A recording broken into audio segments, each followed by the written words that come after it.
اس کو بھی سب زوال بولتے ہیں. یاد رکھیے زوال کا مطلب یہ ہوتا ہے سورج جب سینٹر میں آسمان کے بیچ میں آتا ہے اور پھر اس کے بعد بیچ سے ہٹ گیا تو زوال ختم ہو گیا. تو جب بالکل سینٹر میں آتا ہے تب زوال ہوتا ہے, رات میں کوئی زوال نہیں ہوتا ہے کیونکہ جب تو سورج ہی نہیں ہوتا. لیکن میں نے دیکھا ہوں لوگ رات میں 12 بجے قرآن بولتے مت پڑھو, جیسے جاگنے کی رات منا رہے 12 بجے بند کرو, کیوں بولے اب کیا ہے زوال ہے. میں نے کہا یہ تو کسی اور کے 12 بج رہے ایسا لگ رہا ہے میرے کو. بہرحال خیر ٹھیک ہے, اب تم بول رہے تو ہے زوال تو ہے, اب تمہارے لیے سورج ابھی بھی ہے تو ہے, ٹھیک کیا بات ہے. لیکن دیکھیے زوال کا معنی ہے سورج جب بالکل سینٹر میں آ جاتا ہے, سینٹر سے ہٹ گیا زوال ختم. اور یہ ٹائم پہ سورج نکلتے وقت جب تک کہ پورا نہ نکل جائے, سورج زوال میں جب بیچ میں ہوتا ہے جب تک کہ ہٹ نہ جائے, اور سورج ڈوبتے وقت جب تک کہ پورا ڈوب نہ جائے, یہ 3 اوقات میں نماز نہیں پڑھنا ہے, سجدہ نہیں کرنا ہے. چونکہ ان 3 اوقات کے تعلق سے نبی اکرم صلی اللہ علیہ وسلم فرماتے ہیں شیطان ایسے وقت آ کر سورج کے سامنے کمر پہ ہاتھ رکھ کے کھڑا ہو جاتا ہے, اور جب کچھ لوگ سجدے کرتے ہیں تو وہ اس کو خوش فہمی ہوتی ہے کہ مجھے سجدہ کر, تو اس کو اتنی خوش فہمی نہیں دینا ہے, وہ کھڑا ہو جاتا ہے ٹھیک, اور خوش فہمی میں رہتا ہے. تو یہ ٹائم پر جیسے کہ مثال کے طور پر قرآن کو غیر مسلم بھی پڑھ سکتا ہے پڑھنے, جب تک کہ وہ ہدایت یافتہ وہ پڑھیں گے تو ہدایت کی طرف آئیں گے, یا سنیں گے تو آئیں گے. تو وہ تو بالکل نہ اس کے لیے طہارت کا کوئی مسئلہ ہے, نہ اس کے لیے غسل کا کوئی مسئلہ ہے, تو کوئی مسئلہ ہے. رہا مسلمانوں کے اندر قرآن پڑھنے کی کیا آداب یا کیا چیز ہے, تو قرآن کے حقوق ہے. حقوق میں ایک چیز ہے کہ قرآن پر ایمان لایا جائے, تو پڑھنے والا بھائی سمجھا نا, یہ فرائض جس کو بولیں گے, اس سے ثواب ملے, کیونکہ ایمان والا ہونا تو اجر ملے گا قرآن پڑھنے. لیکن اگر آداب کی حد تک ہم لے جاتے سنت کیا ہے تو قرآن کو باوضو ہو کر پڑھا جائے, قرآن کو قبلے رخ منہ کر کے پڑھا جائے. ویسے قبلے کا معاملہ تو دعا قرآن نماز میں تو فرض ہے, ہر عبادت میں کوشش کرے قبلے رخ ہو, اس لیے کہ قبلہ ہمارے زندہ اور مردہ دونوں کا قبلہ ہے. تو لہٰذا قبلے رخ ہو کر تو کوشش کرے کہ ہر کام کیا جائے. بلکہ اگر کوئی انسان آفس میں بیٹھتا ہے اور ایسا سمجھتا ہے کہ اگر ڈائریکشن چینج کروں تو قبلے رخ منہ ہو کر ہی بیٹھے آفس, تاکہ ہمیشہ قبلے کی طرف, کیونکہ یہ تو قبلہ ہمارا زندہ اور مردہ دونوں کی عبادتوں میں ہر کام کی فضیلت ہے. اس کو آپ باوضو ہو کر پڑھے, لیکن کنڈیشن نہیں ہوتی, یہ وضاحت کرنا. دوسرا قبلے رخ ہو کر پڑھے, یہ اس کا ادب ہے, اس میں بھی کوئی مسئلہ نہیں, قبلے رخ نہ بھی ہو سکے تو پڑھو. اس کے علاوہ عاجزی ہو, انکساری ہو, اللہ کا کلام پڑھ رہی سوچ کر پڑھے, اپنے اوپر خشیت طاری کرے اللہ کی, کوشش کرے کہ آواز کے اندر ایسا وہ ہو کہ جیسا انسان گڑگڑا رہا ہو, رو رہا ہو. یہ تمام چیزیں اس کے آداب. لیکن اس کو ہم فکس نہیں کر سکتے 1 2 3 4 5 6 7 8 10. لیکن جیسا آپ کا سوال ہے اس کی وجہ سے کلیریفیکیشن کے طور پہ میں دے سکتا ہوں مختلف. جیسا کیا سر ڈھک کر قرآن پڑھنا اس کا ادب ہے, تو ہاں سر ڈھک کر آپ قرآن پڑھ سکتے. لیکن کیا سر کو کھلا رکھ کے قرآن پڑھنا بے ادبی نہیں, سر کو کھلا رکھ کر قرآن پڑھنا بے ادبی نہیں, دونوں چیزیں ایڈجسٹ نہیں ہوتا. مطلب سر کو ڈھانکنا ویسے تو یہ اللہ کے رسول صلی اللہ علیہ وسلم کی دائمی, آپ سر کو ڈھانک ہمیشہ ہاں کچھ دور میں کچھ جگہوں پہ آپ نے نہیں ڈھانکا, اور یہ عربوں کا ٹریڈیشن رہا. آج بھی عرب میں ایک لٹریٹ طبقہ جو ہے اگر آپ سر کھلا رکھے تو ایک دم ایسا بولیں گے ہاں آدمی سر کھلا رکھتے تو ہے, اتنا ادب کرتے ہیں. سر کو کھلا رکھنا بے ادبی, دس از کلچرل امپیکٹ. سیکنڈ, نبی اکرم صلی اللہ علیہ وسلم نے بھی ہمیشہ ڈھانکا, یہ سنت ہوگی. آپ ٹوپی سے ڈھانکے, ٹوپی پہ رومال ڈالے, ٹوپی پہ امامہ باندھے, تو جو گھر سر ڈھانکنا چاہیے, پھر کچھ کیپ وغیرہ لوگ کر کے الگ جو بھی گھر سر ڈھانکتا ہے یہ سنت ٹھیک ہے. لیکن قرآن کو بغیر سر ڈھانکے کیا پڑھ سکتے, قرآن کو آپ جوتوں میں بیٹھے تو بھی پڑھ سکتے. بہت سے لوگ بولتے کیا قرآن جوتوں میں ہے تو پڑھ سکتے, بالکل ٹرین میں بیٹھے تو, کلاس میں بیٹھے تو, کالج میں بیٹھے تو. دلیل نبی اکرم صلی اللہ علیہ وسلم والے ابو داؤد کی روایت ہے, نبی اکرم صلی اللہ علیہ وسلم بہت ساری مرتبہ مسجد نبی میں آئے, آپ نے نماز پڑھائی اور جوتوں میں نماز پڑھائی. ویسے تو قرآن ہی پڑھا, قرآن کو بیٹھ کر پڑھ سکتے ہیں, لیٹ کر پڑھ سکتے, قرآن کو کھڑے ہو کر بھی پڑھ, بیٹھ کر بھی پڑھ, لیٹ کر. کیوں؟ اللہ رب العزت قرآن میں اللہ کے نیک بندوں کی صفت بیان ہے, الذین یذکرون اللہ قیاما وقعودا وعلی جنوبہم, اللہ کا ذکر کر کھڑے بیٹھے اور کروٹوں, اللہ کا ذکر کر. الذین یذکرون اللہ قیاما, کھڑے ہو کر, قعودا بیٹھ, وجنوبہم اور اپنے کروٹوں پر اللہ کا. جیسے پتہ چلا قرآن اللہ کا عبد تو کھڑے رہ کر بھی پڑھ, اس کو بیٹھ کر بھی پڑھ, حالت مجبوری لیٹ کر بھی پڑھا ہوتا ہے. بیمار انسان لیٹا ہے, قرآن رکھا ہوا, بیٹھ کر پڑھوں گا تو 1 پارہ پڑھ سکتا ہوں, لیکن تھوڑا لیٹ کر پڑھتا ہوں تو 3-4 پارے پڑھ لے تو دن بھر میں اتنا ٹائم لیٹ کر, کیونکہ آپ زیادہ اللہ کے کلام کی تلاوت کرنے کا. اس کے ادب و ادب میں نبی اکرم صلی اللہ علیہ وسلم کے تعلق سے ماں عائشہ فرماتی ہے, میں حائضہ ہوتی ہے اس کی حالت, اور نبی اکرم صلی اللہ علیہ وسلم اپنا سر مبارک میرے ران پر, میری مانجی پر, اور آپ قرآن کی تلاوت کر رہے ہوتے اور میں سن رہا ہوں, تو نبی لیٹ کر پڑھا ماں عائشہ کے ران پر, مانجی پر سر, اور ماں عائشہ حائضہ حیض کے حالت پر. تو مسئلہ پتہ چلا کوئی حائضہ عورت اس کا شوہر بیٹا وغیرہ پڑھ لے تو بالکل بھاگنے کی ضرورت نہیں, وہاں سے نکل. سیکنڈ ایک آدمی لیٹ کر, نبی اکرم صلی اللہ علیہ وسلم حدیث میں آتا ہے کہ رات کے وقت تہجد کے لیے اٹھ کر بستر سے نکلتے, گھر سے باہر جاتے, آسمان کی طرف دیکھتے اور سورۃ آل عمران کی آخری 10 آیتیں تلاوت, اور اس کے بعد وضو کرتے, اور اس کے بعد بغیر وضو کے آپ تلاوت کی, پھر آ کے وضو کیا, پھر تہجد کی نماز کے بعد فجر کی اذان, فجر کی 2 سنت پڑھ کے آپ وضو میں فجر کی معمول. تو پتہ چلا بغیر وضو کے پڑھا, لیٹ سے بیٹھے پیر پھیلا ہوا تو پیر چپکا ہوا, یہ سب. لیکن ہوتا یہ کہ انڈیا پاکستان وغیرہ میں ہم لوگوں کو جو قرآن کی ادب سکھایا ہے اچھا تھا, لیکن ہم کو ایسا لگتا ہے کہ اس کے علاوہ دوسرا جو سب غلط, تو ویسا نہیں. اور وہ لوگ اللہ کے کلام کا بڑا ذکر کرتے, اور قرآن سے آپ دیکھیں آپ نے کہا عرب میں ہم گئے تو عرب کو دیکھتے ہیں, ان کی جو انسیت ہے بہت مختلف ہماری ہماری. اللہ کے کلام سے جو ان کا معاملہ ہے وہ اس طرح سے کہ میں نے وہاں دیکھا ہوں کہ security guard, police security guard جو اندر آ کے چیک کرتا ہے، اگر لوگ آ رہے ہیں تو کھڑا ہے چیکنگ کریں گا. جیسے لوگ قرآن بازو اس کی مشین پر رکھا ہوا ہے شروع ہو کھڑے کھڑے، کیونکہ وہ بیٹھ نہیں سکتا، اسے کام نہیں کرتا، تو کھلا ہے پڑھتے رہیں گے. آپ کوئی آگے رکا ہے تو چیک کیا پھر کھڑا ہو جاتا ہے. ان کا شغف قرآن سے لگا کہ قرآن کو آپ زندگی کا ایک معمول بنا لیں گے، گائیڈ بک بنا لیں گے، زندگی کے ہر پہلو پہ لگتی ہے آپ کو اپنے ساتھ. اب حافظ نہیں تو ہر پہلو پہ لگیں گے نا پڑھنا ہے، تو تب آپ خود سمجھیں گے پریکٹیکلی بہت ساری چیزیں ہیں جو کریں گے قرآن تبھی تو ہم اس کے ساتھ رہیں. صحابہ وغیرہ کا معاملہ یہ تھا، وہ قوم تھی جن لوگوں کو حافظہ بہت تیز ہوا، اور اس زمانے میں حال بھی یہ تھا کہ عربوں کو اپنے امی ہونے پر ناز تھا. عرب میں کو امی کہتے تھے. امی کا معنی ہوتا ہے ان پڑھ، ناخواندہ، پڑھا لکھا نہیں. فخر سے بولتے تھے. آپ کو لگتا ہے کہ وہ قوم میں تھا فخر سے میں پڑھا لکھا نہیں، تم سب میں جاہل ہو، پڑھنا لکھنا نہیں آتا ان کو. بیٹا پاگل ہے، فخر کی بات کیا ہے، پڑھا لکھا نہیں. لیکن ان کے لیے پڑھنا نہیں لکھنا نہیں آتا بولنا فخر کی بات کیوں تھی؟ اس لیے کہ یہ بولنا چاہ رہے تھے تم لوگ پڑھتے لکھتے ہو، ہماری چیز کو یاد کرو. اس لیے نہ پڑھنا لکھنا فخر تھا. تو لہٰذا جس کو ہر چیز یاد ہوتی ہے ان کو پڑھنے لکھنے کی کیا ضرورت ہے؟ صحیح بات. ہم لوگوں کے حافظ ہوتے ہیں تیز، اسی لیے حدیث بھی یاد رکھتے تھے. بولتے ہیں بہت سے لوگ بولتے ہیں جو مذاق اڑاتے ہیں، نعوذ باللہ حدیث ہم نے ان سے سنا، ہم نے سنا انہوں نے فرمایا ایسا تھا، چلو تم بولو. بولتے میرے کو تو یاد. ہاں پھر حدیث مانتے کہ بخاری میں لکھی ہے، تم کو تو یاد نہیں. ارے تو بیوقوف آدمی، تو وہ نہیں جس کی بات اتنے غور سے سنے، وہ اللہ کے رسول کھڑے ہوں. اور پاگل میں وہ نہیں جو سننے والا صحابی ہوں ویسے حافظ والا، تو وہ نہیں ہے، ورنہ تیرا مقام اور تیری اوقات وہ نہیں ہے، میری بھی نہیں ہے. تو لہٰذا سے فالتو سوالات نہیں کرنے. ٹھیک. ہاں اگلی بار آ کے وہ ریکارڈ کرتا ہوں تیری بات، پھر دیکھو سناتا وہی جو صحابہ کے حالات ویسے سے ریکارڈ میں ہر بات جو نبی کے ذہن سے زبان سے نکل رہی. اور ہوتا ہے آپ کے گھر میں کسی کا انتقال ہو اور وہ جب بات کرے کیسا سنتے ہیں، ایک ایک جملہ یا صحابہ ویسے اپنے نبی کی ہر بات نکلنے. ایک تو مقام، دوسرا حافظ، تیسرا کچھ تو خاص، جیسا کہ ابو ہریرہ رضی اللہ عنہ کا اللہ کے رسول مجھے کچھ ایسا دعا دے، آپ جو بولے میں کبھی نہیں. آپ نے کہا تو چاہتا ابو ہریرہ، ان کو بہت شغف تھا حدیث یاد، تو آپ نے اپنی چادر نکالے کا اس کو اپنے سینے سے لگا لی، منہ کے لگا لی، چادر واپس لکھا. اب اس کے بعد وہ فرماتے ہیں میں کبھی اللہ کے رسول صلی اللہ علیہ وسلم کو بات بھولے نہیں آؤں. سمجھ رہا؟ تو بہر ان کا شغف ہے اللہ کے کلام، اور شغف کی وجہ سے آپ دیکھیں اٹھتے بیٹھتے گاڑیاں چلا رہے تو برابر چالو ہوئے سن رہے ہیں. ہمارے پاس دوسرے لوگ بولتے یہ کیا طریقہ گاڑی بیٹھے کا، یہ کیا طریقہ پیر پھیلا کے بیٹھا، یہ کیا طریقہ پیر ادھر کر کے بیٹھا، یہ کیا طریقہ لیٹ کے پڑا، استغفر اللہ دیکھو کیسا بیٹا اس کو تو دل ہو رہا مار ڈالوں. تو ہاں بزرگ میں نے دیکھا تھا کھڑے سب کو بلا نمازوں حج ٹریننگ میں سکھایا نا آپ نے، بہت صحیح سکھایا. عربوں کا سوال ملتا اپنے جیسا نہیں لیٹ کے کتنی بے حرمتی ہے، بے حرمتی نہیں کر رہا ہے. ہاں اس کے آداب ہے، لیکن آداب کے خلاف جائے تو گناہ نہیں، یا وہ ایسا کوئی خلاف ورزی نہیں کرتا. لہٰذا آپ دیکھیں گے جیل میں وقتاً پڑھیں گا، مشینوں پہ رکھا ہے پڑھ رہا ہے، ہاتھ لا کے پڑھ رہا ہے، کبھی کوئی چیز سے پڑھ رہا ہے، کبھی کسی کو بول رہا ہے پڑھ کے سنا میں ادھر کھڑا ہوا ہوں ادھر پڑھنے کا ٹائم نہیں ہو رہا تو کوئی اس کو سنا دے رہا ہے. لیٹے لیٹے پڑھ رہا ہے، کھڑے کھڑے پڑھ رہا ہے، بیٹھے بیٹھے پڑھ رہا ہے، جہاں اس کو موقع ملا گاڑی میں پڑھ رہا ہے، جوتوں کے ساتھ پڑھ رہا ہے، ٹوپی ٹوپی کے ساتھ پڑھ رہا ہے، ٹوپی رومال نہیں ہے کھلے سب سے پڑھ رہا ہے، ٹھیک ہے ساتھ میں برے بات نکال دیا ویسے پڑھا ٹکلا ہو پڑھ رہا ہے. ہمارے پاس مسئلہ کیا ہے، شیطان نے نہیں پڑھنے کے 100 بہانے لا کے دے دی. ایک صاحب مجھے بولنے لگے ہمارے گھر میں بھی قرآن نہیں پڑھے، بہت برکت کم ہے، نہیں پڑھتے، بولا شاید بھول جا رہے نہیں. بولے جانماز دھلی بھی نہیں، جانماز دھوئیں گے تو پڑیں گے قرآن، جانماز دھونے میں کیا ٹائم لگتا نہیں، پرابلم نہیں ہے. بولے جانماز دھونے گڈھا کرنا پڑتا، بولے اس کا پانی تھوڑی نالی میں ڈال سکتے تو اس لیے دھل رہی نہیں. بولے ابھی گڈھا کریں گے کہ جانماز کا بچا پانی اس میں ڈالنا پڑتا نا، جیسے نماز پڑھتے ہیں. تو انڈیا پاکستان میں 100 بہانے نہیں پڑھنے کے قرآن بنا، ٹھیک، وہ لوگوں نے 100 بہانے بنا لیے اپنی پڑھی، ٹھیک. ہاں لیکن اگر اس کی مصحف قرآن کی آپ کے پاس، جہاں تک حافظے کا معاملہ کسی بھی حالت میں پڑھو، مصحف کا اپنا ایک احترام، اس کا ایک مقام، اس کے لیے کوشش کرے انسان کہ اس کو کہیں بھی پھینکنا، کہیں بھی رکھنا، کہیں بھی چھوڑ دینا. یقیناً یہ احترام مصحف فزیکل فارم میں جب کاپی آ جائے اس معاملے میں احتیاط کیجیے. نبی اکرم صلی اللہ علیہ وسلم پڑھ رہے تھے لیکن آپ کے مصحف نہیں تھا تو آپ لیٹ کر، لیکن آپ کے مصحف تو لیٹ کے، لیکن احترام یہ نہیں کہ آپ مصحف پڑھ رہے تو یہاں چھوڑ دیے گر جا رہی، کوئی اس سے چل جا رہا، یا مصحف کو زمین پر رکھ کے آپ چلے گئے، کوئی آ جا رہا، کسی کا پیر لگنے کا ڈر ہے. یہ آج کل ایک نیا تماشا بھی میں نے دیکھا ہوں انٹرنیٹ کے اوپر، بلی کو چلا رہے قرآن کی طرح، بولے قرآن پہ پیر نہیں رکھ کے آس پاس چلتی. ارے دیکھو گدھو، بلی سے تم کیا قرآن کا موجہ لگا رہے، تم پڑھو اس پر عمل کرو. وہ ہے اس میں آپ کو پتا کتنا رسک ہے. بلی کو کیا کرتے ہیں، کتاب رکھتے بلی اوپر سے جاتی، قرآن رکھتے تو بازو جاتی. لیکن آپ سوچو قرآن کا اس کے لیے کیا بلی کے اطراف میں رکھے اور بلی گھوم رہی نہیں جا رہی. ٹھیک ہے بلی احترام کر رہی، لیکن تم بیوقوف سوچو، میں سمجھتا بلی تم کو بدوائیں دے رہی، کیا کھیل چل رہا ہے میرے ساتھ، قرآن کیوں رکھا میرے پیروں کے پاس. ہاں میں نے دیکھا ہے بلی قرآن رکھا، دیکھو بولے قرآن کے آس پاس سے جا رہی ہے معجزہ. یہ کون سا معجزہ ہے یار قرآن،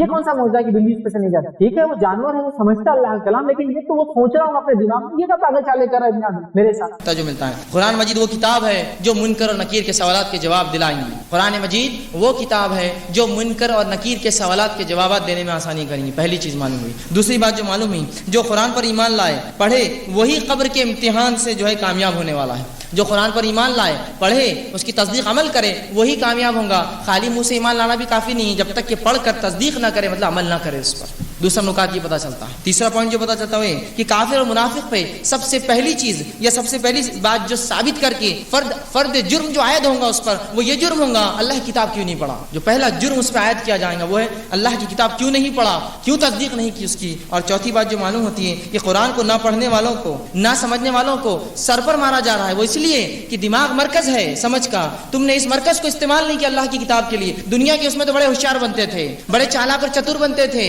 لیکن اللہ کی کتاب کا جب معاملہ آیا معصومیت اختیار کر لی. یہ ہمارا کام نہیں ہے, وہ لوگ کر رہے ہیں, ہم ان کے پیچھے صرف چل رہے ہیں. تو یہ کتاب اس لیے دی گئی تھی, یہ کتاب اس لیے دی گئی تھی کہ لوگ یہ کہیں. اور اتنی غلط فہمیاں اس کتاب کے تعلق سے, میں افسوس کے ساتھ کہہ رہا ہوں, جتنی غلط فہمیاں اللہ کی کتاب کے تعلق سے آج پھیلائی گئی ہیں, اس حد تک غلط فہمیاں پھیلائی گئی ہے کہ قرآن پڑھنے سے لوگ گمراہ ہو جاتے ہیں. سبحان اللہ, سبحان اللہ. اے میرے رب, تجھ سے میری دعا ہے کہ اگر ایسی کتاب دے دی جس کو پڑھ کے میں گمراہ ہوتا ہوں تو اب ہدایت میں کہاں سے لاؤں؟ کوئی اور کتاب اتار پھر میرے لیے. التجا ہے میری پھر میں اپنے رب سے کہ اگر یہ کتاب میں گمراہی تو نے دے دی تو ہدایت کس کتاب میں پھر وہ کتاب مجھے دی جائے. یہ الفاظ منہ سے نکالتے وقت کیوں نہیں انسان سوچتا ہے کہ اللہ کی کتاب گمراہی دے سکتی ہے؟ ہاں, تیری نیت گمراہی کی ہے تو اللہ برکت دے, تو گمراہ ہو اس سے. میری نیت اس کتاب سے ہدایت کی خالص. ارے اس کتاب نے تو اس جاہل قوم کو لوگوں کے لیے جو ہے مینار بنا دیا, لوگوں کے لیے روشن چراغ بنا دیا, چمکتے ہوئے ستارے بنا دیے. جن لوگوں کو دنیا میں سب سے گھٹیا اور ذلیل سمجھا جاتا تھا, جو جہالت کے اندر سب سے نچلے تھے, اس قوم میں ایک نبی آتا ہے, اسی کے اندر سے وہ کتاب لا کر ان پہ خرد اور پڑھتا ہے اور وہ قوم اس پر ایمان لاتی ہے, دنیا کے لیے روشن چراغ بن جاتی ہے. جو سب سے جاہل اور بدتر قوم تھی, سوال یہ ہے اگر سب سے جاہل قوم اس کتاب کو پڑھ کر ایمان لا کر اس پہ عمل کر کے دنیا میں مثال بن سکتی ہے, میں ایک مسلمان گھر میں پیدا ہو کے اس کو پڑھ کے کیسے گمراہ ہوتا ہوں؟ سوال یہ ہے میرا, سوال یہ ہے کہ میں مسلمان گھر میں پیدا ہو کر اگر اس کتاب کو پڑھ کے گمراہ ہوتا ہوں تو سوال یہ وہ کیسے ہدایت یافتہ ہو اس کتاب کو پڑھ کر, جو سب سے گمراہ تھے دنیا میں. اور اللہ کے رسول صلی اللہ علیہ وسلم ایک امی جاہل ان پڑھ قوم میں بھیجے گئے. سوال یہ تھا اگر یہ کتاب صرف ان کے لیے تھی کہ جو پڑھے لکھے سمجھ سکے تو اللہ نے پھر اللہ کے رسول کو پڑھے لکھوں میں بھیجتا, ان جاہل قوم میں کیوں بھیجا؟ نمونہ دے دیا کہ قرآن کا نمونہ دے دیا کہ سب سے جاہل قوم بھی اگر اس کو تھام لے تو وہ روشن چراغ اور مینار بن سکتی ہے لوگوں کے لیے ہدایت کے. تو مسلمانوں اس کو تھامو, اس پر عمل کرو. اس میں وہ انقلاب ہے, اس کتاب میں وہ ہدایت ہے, وہ رہنمائی ہے جو دنیا اور آخرت میں کامیابی کرتی ہے. واقعات ہم سنتے ہیں, حالات ہم سن رہے ہیں. ایک غیر مسلم تھا, قرآن پڑھا, ہدایت پر آ گیا. سوال یہ ہے ایک غیر مسلم قرآن پڑھے, ہدایت پر آئے, ایک مسلمان قرآن پڑھے, گمراہ ہو جا رہا ہے. کیسی بات ہے یہ کچھ عقل میں سما نہیں رہی ہے. ایک یہودی نے قرآن پڑھا, اسلام لا لیا. سوال یہ کہ یہودی قرآن پڑھ کے کٹر یہودی بن جانا تھا اس لیے کہ گمراہ ہونا تھا, وہ کیسے ہدایت پر آ رہا ہے اور میں پڑھوں تو میں گمراہ ہو جاؤں؟ بڑی عجیب بات ہے. رب العزت نے اس کتاب کے تعلق سے تو اعلان کر دیا وَلَقَدْ يَسَّرْنَا الْقُرْآنَ لِلذِّكْرِ فَهَلْ مِن مُدَّكِرٍ, میں نے اس کتاب کو آسان کر دیا سمجھنے کے لیے, پڑھنے کے لیے, یاد کرنے کے لیے, عمل کے لیے. فَهَلْ مِن مُدَّكِرٍ, تو ہے تم میں سے کوئی جو اس سے ہدایت حاصل کر لے؟ 4 بار سورہ قمر کے اندر یہ اعلان کیا گیا وَلَقَدْ يَسَّرْنَا الْقُرْآنَ.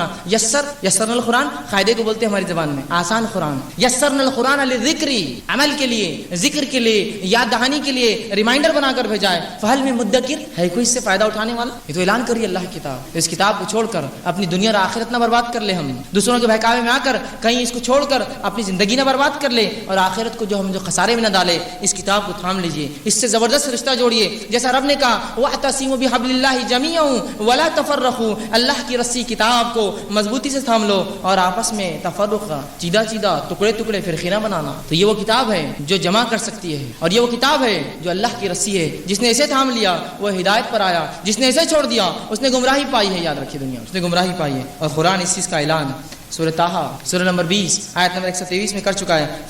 فمن تبع ہدایا فلا یضل ولا یشقى, کہ اللہ فرماتا ہے جو اس ہدایت پر چلے میری بھیجی گئی وہ دنیا میں بھی گمراہ نہ ہوگا اور آخرت میں کوئی مصیبت میں پریشانی یا جو ملوث نہیں ہوگا. کون سی اللہ کی کتاب جو تھامے ہدایت. آگے فرمایا سورہ بقرہ کی آیت 38 میں فمن تبع ہدایا فلا خوف علیہم ولا هم يحزنون, جو میری کتاب پر چلے اس کی ہدایت پر عمل کرے فلا خوف علیہم, اس پر کوئی خوف نہیں, ولا هم يحزنون, اور وہ غمگین نہیں ہوں گا. یہ پہلی ہدایت تھی جس ہدایت کے ساتھ آدم کو بھیجا گیا تھا. قرآن میں کہا ہم نے آدم کو بھیجا اور یہ بات کہی فمن تبع ہدایا, اے آدم تمہارے بعد کے آنے والی نسلوں میں جب میری ہدایت آئے جو اس کی اتباع کر لے اس کے اوپر کوئی خوف نہیں ہوگا, وہ قیامت دن غمگین نہیں ہوگا. تو یہ کتاب کو آج تھامنے کی ضرورت ہے. یہی کتاب ہمیں بتاتی ہے کیا سچ ہے, کیا جھوٹ ہے, کیا اچھا ہے, کیا برا ہے, کیا حق ہے, کیا باطل ہے. اس کو فرقان کہا گیا, اللہ نے فرقان کا فرق کرنے والی کتاب. تو یہ وہ کتاب ہے جو دنیا میں بھی سرخرو کریں گی, ہم کو کامیاب کریں گی, قبر میں بھی یہ کامیابی کی ضامن بنے گی, آخرت میں بھی یہ کامیابی کی ضامن ہے. تو آئیے آئیے اس کتاب کو تھام لیں، چونکہ یہ بنیاد ہے تمام چیزوں کی. اور یہ مختصر سا جو ہے میرے بات تھی جو قبر کے تعلق سے اور مرنے کے بعد کیا ہوگا، میں نے مختصر رکھنے کی کوشش کی.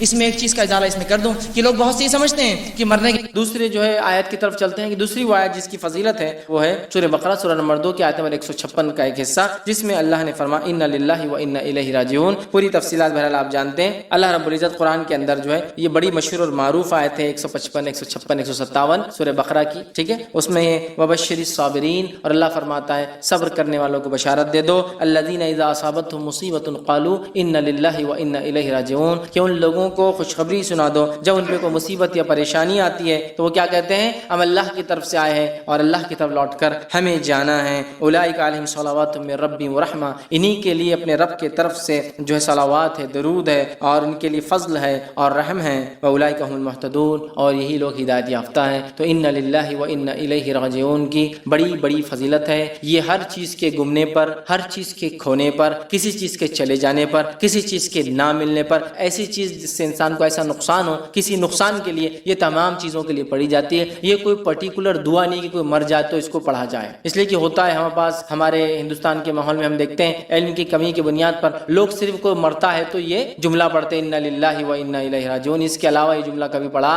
نہیں جاتا ہے نا. اور اگر کوئی بولے کہ وہ صاحب بیمار ہو گئے اور بولے انا للہ و انا الیہ راجعون تو بولتے پاگل ہو گئے کیا، مرا تھوڑی ابھی وہ زندہ ہے، تم تو یار ابھی سے وہ کر رہے، تم تو وارث بھی نہیں ہے، تم کو کیا فائدہ ہو رہا اس کے مرنے سے. ارے بھائی صحت چلی گئی، بیماری آ گئی، چونکہ صحت چلی گئی انا للہ و انا الیہ راجعون، چیز گم گئی انا للہ و انا الیہ راجعون، چیز نہیں مل رہی انا للہ و انا الیہ راجعون، کوئی نقصان ہوگا انا للہ و انا الیہ راجعون، ہم اللہ کی طرف سے آئے اور ہمیں لوٹ کر اللہ کی طرف ہی جانا ہے. سمجھ رہے ہیں؟ یہ بڑی اہم چیز ہے، بہت اہم چیز، لیکن ہم اتنی معمولی چیز کو نہیں سمجھ پاتے. اللہ ہم پہ رحم کرے. انا للہ و انا الیہ راجعون کا اپنا معمول بنا لیں. کوئی مصیبت، کوئی پریشانی، کوئی بیماری، کوئی تکلیف، کوئی چیز کھونا، کوئی چیز گمنا، کوئی چیز نہ ملنا، سب پہ پڑھیے انا للہ و انا الیہ راجعون. کہ تو اللہ نے کہا فرمایا وبشر الصابرین، صبر کرنے والے کو بشارت دے دو. اب جن جن چیزوں پر صبر ہوتا ہے ان چیزوں پر انا للہ و انا الیہ راجعون پڑھا جا سکتا ہے. صبر کرنے والوں کو بشارت دے دو کہ یہ کیا کرتے ہیں، الذین اذا اصابتهم مصیبۃ، جب ان پہ کوئی مصیبت پریشانی آتی ہے تو کہتے ہیں انا للہ و انا الیہ راجعون. یہ نہیں کہا جب ان کے گھر میں کوئی موت ہوتی ہے تو کہتے ہیں انا للہ و انا الیہ راجعون. کوئی مصیبت، کوئی پریشانی آئی تو کیا پڑھیے انا للہ و انا الیہ راجعون. کہ تو ایسے ہی لوگوں کو خوشخبری ہے فبشر الصابرین، تو ایسے صبر کرنے والوں کو بشارت دے دو جو مصیبت آتی ہے تو کہتے ہیں ہم اللہ کی طرف سے آئے تھے اور اللہ کی طرف لوٹ کر ہمیں. اس کو ہم عام کر دیں، یاد رکھیے بڑی اہم چیز ہے. صحیح مسلم کی روایت ہے، ام سلمہ رضی اللہ عنہا فرماتی اور کہتی ہے کہ میں نے رسول اللہ صلی اللہ علیہ وسلم فرماتے ہوئے سنا. کب فرماتے ہوئے سنا؟ جب اللہ کے رسول صلی اللہ علیہ وسلم ان کے شوہر کا انتقال، ابو سلمہ کا انتقال ہوتا ہے. آپ صلی اللہ علیہ وسلم گھر پہنچتے ہیں، ابو سلمہ کی آنکھیں کھلی ہے، انتقال ہو چکا ہے. نبی اکرم صلی اللہ علیہ وسلم آنکھوں کو بند کرتے ہیں اور بند کر کے کہتے ہیں کہ جب انسان مر جاتا ہے روح نکلتی ہے، پیر سے شروع ہوتی ہے نا، جب نکل جاتی ہے تو آنکھیں اس کو دیکھتی ہے، لہٰذا انتقال کے بعد آنکھیں بند کر دیں. تو آپ نے بند کیا اور فرمایا جب کسی مسلمان کو مصیبت پہنچتی، پھر دیکھیے حدیث میں جب کسی مسلمان کا کوئی مرتا ہی نہیں کہا، جب کسی مسلمانوں کو مصیبت، پریشانی، تکلیف، دکھ، ڈپریشن، کچھ بھی ہو، گم گئی کوئی چیز، نہیں مل رہی کوئی چیز، کھو گئی کوئی چیز، سمجھ رہے آپ، مصیبت پہنچتی ہے اور وہ اللہ عز و جل کے حکم کردہ کلمات، وہ اللہ عز و جل کی حکم کردہ جس کا حکم اللہ نے دیا فبشر الصابرین، صبر کرنے والوں کو بشارت دے دو. ٹھیک ہے، الذین اذا اصابتهم مصیبۃ،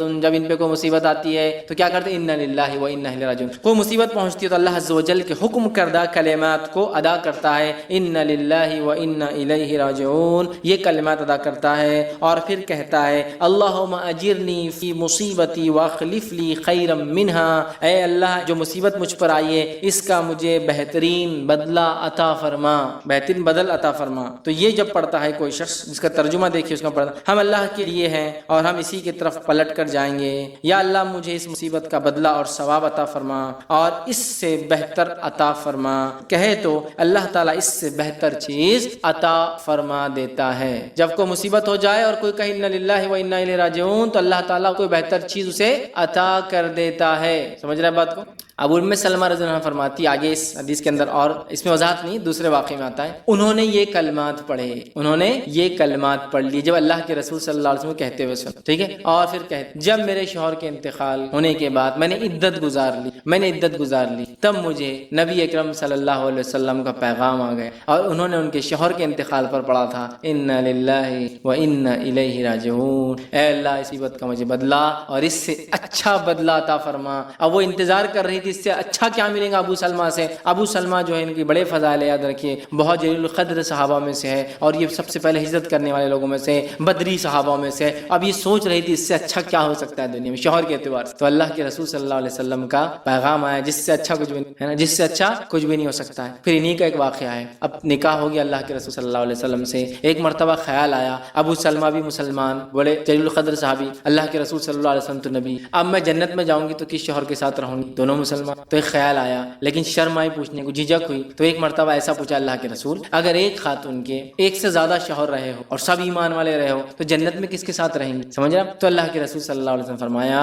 جس کے اخلاق اچھے ہوں گے وہ اس کے ساتھ رہیں۔ ان کو بڑا تعجب ہوا، اخلاق؟ تو کہا ہاں اخلاق بڑی اہم، اچھے اخلاق ہوں، ٹھیک ہے۔ تو اب یہ مطمئن ہو گئی کہ کس کے ساتھ رہیں گی، اللہ کے رسول صلی اللہ علیہ وسلم، سمجھ رہا؟ تو پھر ان للہ و انا الیہ، یہ بڑا اہم کلمہ ہے، بڑا اہم جملہ ہے، بڑی اہم چیز ہے۔ ہر مصیبت، تکلیف، پریشانی، کوئی چیز کھو جائے، کوئی مر جائے، کوئی چیز نہ ملے، کوئی نقصان ہو جائے، کچھ بھی ہو، اینی تھنگ، کوئی بھی چیز جس کو مصیبت میں آپ شامل کرو یا جس پہ آپ کو صبر کرنا پڑے، تب کیا پڑھ لو، اللہ۔ کوئی چیز چوری ہو گئی، اللہ و انا الیہ، کوئی چیز نہیں مل رہی، انا للہ و انا، کوئی چیز گم گئی، انا للہ و انا الیہ راجعون، کوئی مر گیا، انا للہ و انا الیہ راجعون، کوئی بیمار ہو گیا، انا للہ و انا الیہ راجعون، کچھ بھی ہو، ٹھیک ہے۔ تو بڑا افضل کلمہ ہے یاد رکھ، ٹھیک ہے، اس آیت کا حصہ تھا۔ اب آئیے اسی طرح سورہ بقرہ سوال کر سکتے ہیں۔ ایک سوال جو آیا تھا پچھلی مرتبہ، وہ سوال یہ تھا کہ ہمارے دادا اور دادی اوپر پلنگ پر سوتے ہیں، اور تو کیا ہم نیچے قرآن شریف پڑھ سکتے ہیں؟ کہیں یہ قرآن کی بے حرمتی تو نہیں ہوگی؟ مطلب کسی نے سوال کیا کہ ان کے گھر میں ان کے دادا دادی ہیں اور وہ پلنگ پر سوتے ہیں، مطلب اوپر رہتے ہیں، اور وہ نیچے بیٹھ کر قرآن پڑھتے ہیں۔ تو سوال یہ تھا کہ قرآن کا نیچے ہونا اور کسی شخصیت کا اوپر ہونا، تو کہیں یہ قرآن کی بے حرمتی تو نہیں ہے؟ تو یاد رکھیے ایسی کوئی بات نہیں ہے کہ کوئی چیز اوپر رہے اور کوئی چیز نیچے رہے تو اوپر والی چیز افضل ہوں گی، نیچے والی چیز مفضول ہوں گی، یا اوپر والی چیز بہتر ہوں گی، نیچے والی چیز کم بہتر ہوں گی، لہٰذا دادا دادی اوپر ہے اور قرآن نیچے ہے تو یہ غلط ہوگا، ایسا کچھ بھی نہیں ہے۔ اگر وہ اوپر سوتے ہیں اور ظاہر سی بات ہے گھر میں ہو سکتا پلنگ نہیں ہوگا دوسرا، یا پھر کمرہ ایک ہی ہوگا اور انسان کو وہاں موجود رہنا ہے اور اوپر بیٹھنے کا مسئلہ ہے، تو بہرحال بالکل وہ نیچے بیٹھ کر قرآن پڑھ سکتے ہیں، اس میں شرعاً کوئی مسئلہ نہیں۔ اس بات کا بہرحال خیال رکھا جائے کہ قرآن ایسی جگہ نہ رکھا جائے جہاں دادا دادی کا پڑھ رہے ہو یا پیر لگے وغیرہ۔ اگر ایسا مسئلہ نہیں ہے، وہ اپنی جگہ اوپر سو رہے ہیں اور آپ اپنی جگہ نیچے بیٹھ کر قرآن پڑھ رہے ہیں، تو اس میں شرعی کوئی برائی نہیں ہے کہ آپ نیچے قرآن بیٹھ کر پڑھیں، کیونکہ کسی چیز کا نیچے ہونا اس کے مفضول ہونے کی علامت، ایسا لوگ سمجھتے ہیں، کمتر ہونے کی علامت بالکل بھی نہیں ہے۔ اگر ایسا کچھ ہوتا تو کعبے کے اطراف میں جو کعبے سے اونچے گھر نہیں بنائے جاتے، جبکہ ہم جانتے ہیں کعبے سے بہت بہت اونچی اونچی عمارتیں اور گھر مکہ شہر میں موجود ہیں۔ اگر کسی چیز کا اونچا ہونا اس کی افضلیت کا اس کی دلیل ہوتی کہ نہیں اوپر ہے تو یہ افضل ہے، نیچے ہے تو مفضول ہے، تو پھر کعبے سے اونچی عمارت نہیں بنائی جاتی۔ اس طرح سے اللہ کے رسول نے کبھی منع کیا، بلکہ کعبے کے اوپر چڑھ کے حضرت بلال رضی اللہ نے اذان بھی دی تھی، حالانکہ کعبہ تو ظاہر سی بات ہے ہمارا قبلہ ہے، پھر بھی اس پر چڑھے تھے، تو لہٰذا اس سے پتہ چلا کسی چیز کے اوپر ہونے اور کسی چیز کے نیچے ہونے سے اوپر والی بہتر نیچے والی کمتر ایسا نہیں ہوتا۔ لہٰذا بہت ساری بار یہ مسئلہ، یہ سوال لوگ پوچھتے ہیں کہ نیچے بیٹھ کے قرآن پڑھنا کیسا ہے جبکہ لوگ اوپر سو رہے ہیں، اس میں شرعاً کوئی مسئلہ نہیں ہے۔ اور آج کے جدید دور میں جبکہ عمارتیں وغیرہ ایک مختلف انداز سے بنتی ہیں اور ملٹی فلور عمارتیں بنتی ہیں، مطلب ایک پر ایک کئی فلور والی جو عمارتیں بنتی ہیں، اس میں جو ہے ہم جانتے ہیں کہ ہمارا جو نیچے کا حصہ ہے اس کے اوپر والا جو ہمارا چھت ہے وہ لوگوں کی فرش ہے، لوگ اس پر چلتے پھرتے ہیں۔ تو اگر اوپر نیچے کا ویسا مسئلہ لیا جائے کہ پلنگ پر ہے تو نیچے نہیں پڑھ سکتے اس لیے قرآن نیچے وہ اوپر ہو رہا ہے، تو پھر بلڈنگ کے اوپر جو لوگ ہیں ظاہر سی بات ہے آپ کی فلور سے اوپر ہے، وہ تو آپ کے سر پر ہے، اور پھر ان کے اوپر جو لوگ ہیں وہ ان کے سر پر ہے، تو اس کی کوئی دلیل نہیں۔ اسی طرح ہم دیکھتے ہیں اللہ کے رسول صلی اللہ علیہ وسلم جب مدینہ تشریف لائے تو ابو ایوب انصاری رضی اللہ عنہ کے گھر پہ آپ نے رہنے کا ارادہ کیا، کیونکہ اللہ کے رسول نے فرمایا تھا میری اونٹنی جو قصوہ جہاں بیٹھیں گی میں وہیں رہوں گا، کیونکہ اللہ اس کو جو ہے رہنمائی کریں گے۔ اور وہ جا کے ابو ایوب انصاری رضی اللہ عنہ کے گھر کے سامنے بیٹھ گئی۔ ابو ایوب انصاری رضی اللہ عنہ جو ہے انہوں نے کہا اللہ کے رسول صلی اللہ علیہ وسلم سے کہا کہ آپ گھر کے اوپر کے حصے میں رہیے اور ہم لوگ جو ہے نیچے کے حصے میں رہیں گے۔ نبی اکرم صلی اللہ علیہ وسلم فرمایا نہیں، وہ لوگ اوپر رہتے تھے، ان کا نیچے 2 فلور تھا، مطلب فرسٹ فلور اور گراؤنڈ فلور، تو اللہ کے رسول صلی اللہ علیہ وسلم فرمایا نہیں، میں جو ہے نیچے رہوں گا، تم اوپر رہو۔ وہی ان کے ذہن وہی بات تھی کہ افضل شخصیت نیچے کیسے رہ سکتی، افضل شخصیت تو اوپر رہنا چاہیے، یا پھر نبی کا نیچے ہونا اور ہمارا اوپر ہونا یہ تو ان کا احترام کے خلاف ہوگا، کیونکہ نبی نیچے رہا اوپر، اس طرح سے انہوں نے سوچا۔ نبی اکرم صلی اللہ علیہ وسلم نے کہا نہیں رہو، لیکن ہوا یہ کہ ابو ایوب انصاری رضی اللہ عنہ ان کی اہلیہ اتنا ڈرتے ڈرتے رات میں میں چلتے پھرتے اٹھتے بیٹھتے کہیں رسول اللہ صلی اللہ علیہ وسلم کو ان کے وہ چھت پہ کام کرنے کی آواز سے نیچے تکلیف نہ ہو. جب نبی اکرم صلی اللہ علیہ وسلم کو یہ پتا چلا کہ ان دونوں نے اپنی جانوں کو مشقت میں ڈال دیا ڈر اور گھبراہٹ کی وجہ سے کہ اللہ کے رسول تکلیف نہ ہو رہی ہے، وہ سو رہے اور ہم چل رہے ہو فلاں ہو رہا ہوں، اتنا ہوا تو اللہ کے رسول نے کہا ٹھیک ہے تم نیچے آ جاؤ میں اوپر چلا جاتا. تو اللہ کے رسول کئی زمانے تک نیچے رہے، پھر اس کے بعد اوپر گئے. یاد رکھیے اس لیے کہ ابو ایوب انصاری رضی اللہ عنہ کو تھوڑا سا فکر ہو رہی تھی کہ اوپر سے آوازیں آتی ہے، اور ظاہر سی بات ہے وہ لکڑی کے گھر ہوا کرتا، لکڑی کے گھر میں اوپر کوئی چلے تو نیچے آواز ہوتی ہے. یاد رکھیے زبردست آواز ہوتی ہے. ہم بچوں کے لکڑی کے گھر انڈیا میں عام طور سے نہیں ہوتے ہیں تو ہم وہ نہیں سمجھ سکتے. بہرحال تو اس سے پتہ چلا اوپر اور نیچے ہونے سے کسی کے افضل اور مفضول ہونے کی کوئی دلیل نہیں ہے. اسی طرح ہم دیکھتے ہیں عمر بن خطاب رضی اللہ عنہ جب فلسطین پہنچے، جبکہ وہاں کے لوگوں نے یہ کہا کہ بیت المقدس کی مسجد اقصی کی چابی ہم آپ کو اس شہر کی چابیاں دیں گے لیکن خلیفہ کو آنا ضروری ہے. تو جب پہنچے تو ظاہر ہے وہ نیچے چل رہے تھے اور ان کا غلام اونٹ پر سوار تھا. تو اس سے پتہ چلا کسی کے اوپر ہونے سے افضل نیچے والا مفضول نہیں ہوتا. تو اسی طرح لوگ سمجھتے ہیں قرآن نیچے ہوگا تو یہ غیر افضل ہو گیا، مطلب نیچے ہو گیا، اور اگر اوپر کوئی سو رہا تو اس کی بے حرمتی ہوں گی. ایسی کوئی قرآن کی بے حرمتی ثابت نہیں ہے، اللہ کے رسول نے بیان کی. حالانکہ اس زمانے میں پلنگ بھی تھے، لوگ پلنگوں پہ بیٹھتے بھی تھے، ٹھیک ہے، تو لہٰذا اس سے کوئی بے حرمتی کا مسئلہ نہیں ہے. صرف اس کا خیال رکھیے کہ ان کا پیر وغیرہ اس کو نہ لگتے ہو، اگر ایسا مسئلہ نہیں ہے انشاءاللہ جس آپ کا نیچے بیٹھ کر قرآن پڑھنا اور کسی کا دادی کسی بیمار کا کسی صحت مند کا کسی سونے والے کا کسی جاگنے والے کا اوپر بیٹھنا، اس سے انشاءاللہ آپ کے قرآن پڑھنے پہ کوئی فرق نہیں آئے گا، نہ اس کی حرمت پر کوئی فرق آئے گا، سوائے اس کے کہ آپ پیر لگنے کا یا اترتے اور چڑھتے وقت قرآن ایسی جگہ نہ رکھے کہ کوئی شخص پلنگ پہ چڑھ رہا اور اس کو لگ جائے، یا کوئی شخص پلنگ سے اتر رہا اور اس کو نہ پتا ہو قرآن ہو اور وہ لگ جائے. تو بہرحال اس کا احتیاط کرے، ورنہ انشاءاللہ اس کے کسی کے اوپر سونے اور قرآن کے نیچے ہونے. قرآن کو کھڑے ہو کر بھی پڑھ، بیٹھ کر بھی پڑھ، لیٹ کر بھی. کیوں؟ اللہ رب العزت قرآن اللہ کے نیک بندوں کی صفت بیان ہے. الذین یذکرون اللہ قیام وقعودا وعلی، اللہ کا ذکر کر کھڑے بیٹھے اور کروٹوں، اللہ کا ذکر کر. الذین یذکرون اللہ قیام کھڑے ہو کر، قعودا بیٹھ، وجنوب اور اپنے کروٹوں پر اللہ کا. جیسے پتہ چلا قرآن اللہ کا افضل تو کھڑے رہ کر بھی پڑھ، اس کو بیٹھ کر بھی پڑھ. حالت مجبوری لیٹ کر بھی پڑھا ہوتا ہے، بیمار انسان لیٹا ہے قرآن رکھا ہوا، بیٹھ کر پڑھوں گا تو ایک پارا پڑھ سکتا ہوں، لیکن تھوڑا لیٹ کر پڑھتا ہوں تو 3-4 پارے پڑھ لے تو دن بھر میں اتنا ٹائم لیٹ کر، کیونکہ آپ زیادہ اللہ کے کلام کی تلاوت کرنے کا. اس کے ادب و ادب نبی اکرم صلی اللہ علیہ وسلم کے تعلق سے ماں عائشہ فرماتی ہے میں حائضہ ہوتی حیض کی حالت، اور نبی اکرم صلی اللہ علیہ وسلم اپنا سر مبارک میرے ران پر میری مانجی پر اور آپ قرآن کی تلاوت کر رہے ہوتے اور میں سن رہا، تو نبی لیٹ کر پڑھا ماں عائشہ کے